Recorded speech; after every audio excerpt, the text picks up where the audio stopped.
লাবণ্যর সামনে অভিরূপের মুখোশ খুলবে ফুলকিরা। তো বন্ধুরা, ফুলকির আগামী পর্বে আপনারা দেখতে পাবেন এখানে আদিত্য ধানুর জন্য অনেক চিন্তা করে এবং বলে যে ফুলকিকে এসব রাজনীতি নিয়ে জড়িত হতে হতো না।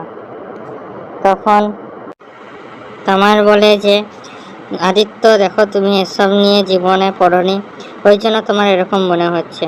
ফুলকি এসব ঠিক করছে এবং রোহিত গিয়েছে ধানুকে আনতে, তাই চিন্তা করো না, রোহিত ঠিক ধানুকে নিয়ে আসবে। তারপর দেখা যায় ধানুকে নিয়ে রোহিত চলে এসছে বাড়িতে।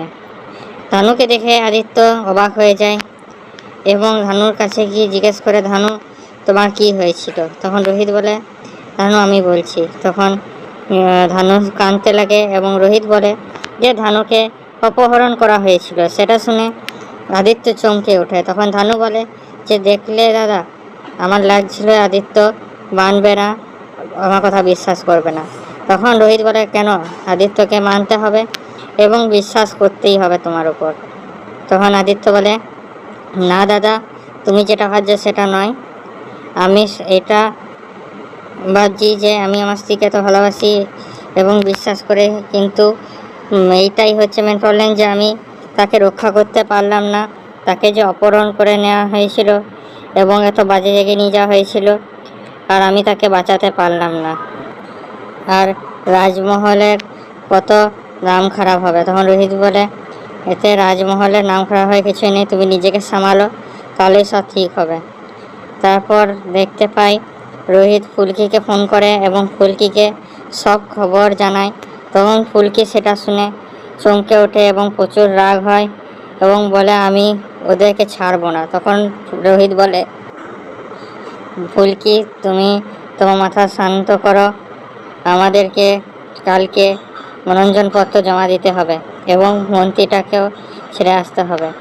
তখন ফুলকি আর ধানু রাজমহলে যায় মন্ত্রীমশাইয়ের কাছে এবং তাকে থাপ্পড় মারার হুমকি দেয় এবং অনেক কথা শোনায়। তখন বড় মা এসে বলে, ফুলকি এসব কী চলছে? তখন ফুলকি বলে, মা তুমি এদেরকে ভয় পাচ্ছিলে, তুমি জানো এই লোকটা কত খারাপ, কত কি করেছে এই লোকটা, আমি একে ছাড়বো না। তখন ফুলকি বড় রাজাকে বলে, বাবা তুমি একে কোথাও একটা ছেড়ে দাও, ব্যবস্থা করো, ওর আনাচে কানাচে জঙ্গলে যেখানে পারো ছেড়ে দাও, কোনো ফোন টাকা পয়সা কিছু দেবে না, রাস্তায় ঘুরে বেড়াবে, লোকেরা পাগল ভাববে, নিজের পরিচয়ও নিজে দিতেও পারবে না, আর বাবা তুমি ওর কোনো সাহায্য করবে না। তখন বড় রাজা বলে, ফুলকি তুই চিন্তা করিস না, আমি এর ব্যবস্থা ঠিক করে দিচ্ছি। পরের দিন মনোরঞ্জন অফিসে ফুলকি নিজের দল নিয়ে নিজের দলের স্লোগান জয়ধ্বনি করতে করতে সেখানে আসে, আর তার সামনে ইন্দ্র নিজের দল নিয়ে চলে আসে। ফুলকি ইন্দ্রর দিকে এগোলে ইন্দ্র বলে, ফুলকি তুমি মনোনয়নপত্র জমা দিতে এসছো তাই না? তখন ফুলকি বলে, হ্যাঁ, আর তুমি চিন্তা করো না, তোমার সব আমি জানি, তোমার মুখোশ খুলবো। তখন ধানু সাইড থেকে ফুলকি বলে, ফুলকি চুপ করে দেয়। তখন ফুলকি বলে, আর কিছু বলবো না, তবে হ্যাঁ, তোমাদের সবার সব কিছুই আমি জানি, তোমাদের আমি মুখোশ খুলে দেবো। আর তোমাদের দলের মধ্যেই যে কেউ একজন আমাদের দলে এসে আমাদের বন্ধু সেজে আমাদের সঙ্গে মিশে আমাদের সঙ্গে খেলা খেলছে, সেটাও আমি জানি।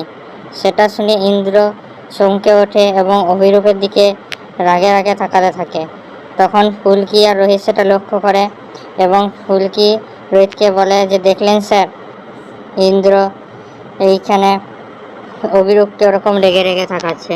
অন্যদিকে লক্ষ্য করে অভিরূপ আর লাবণ্যা একে অপরের গা ঘেঁষে খুব কথা বলছে। তখন লাবণ্যাকে দেখে রোহিত ফুলকি বলা বলি করে যে এখন লাবণ্যা খুব অভিরূপের গা ঘেঁষে কথা বলছে, আমাদের এটা ব্যবস্থা করতে হবে।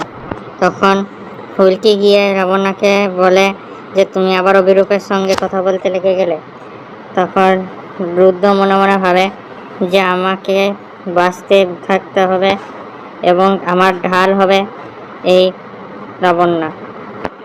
তারপর ফুলকি আর ফুলকির দল মনোরঞ্জন অফিসে ঢুকে মনোনয়নপত্র জমা দেয়। তখন মনোরঞ্জন অফিসারটা বলে, যে আশা করি সব শান্তিপূর্ণভাবে লড়া হবে। তখন ফুলকি বলে, হ্যাঁ, আমাদের দলের সবাই শান্ত এবং সব ভালোভাবেই এই ভোটে লড়বে। অন্যদিকে দেখতে পায় বড় রাজা একটা ট্রাকে করে মন্ত্রীমশাইকে নিয়ে একটি ফাঁকা গলিতে ছেড়ে দেয়। তখন মন্ত্রী বলে যে আমি তোমাদের সবাইকে দেখে নেব।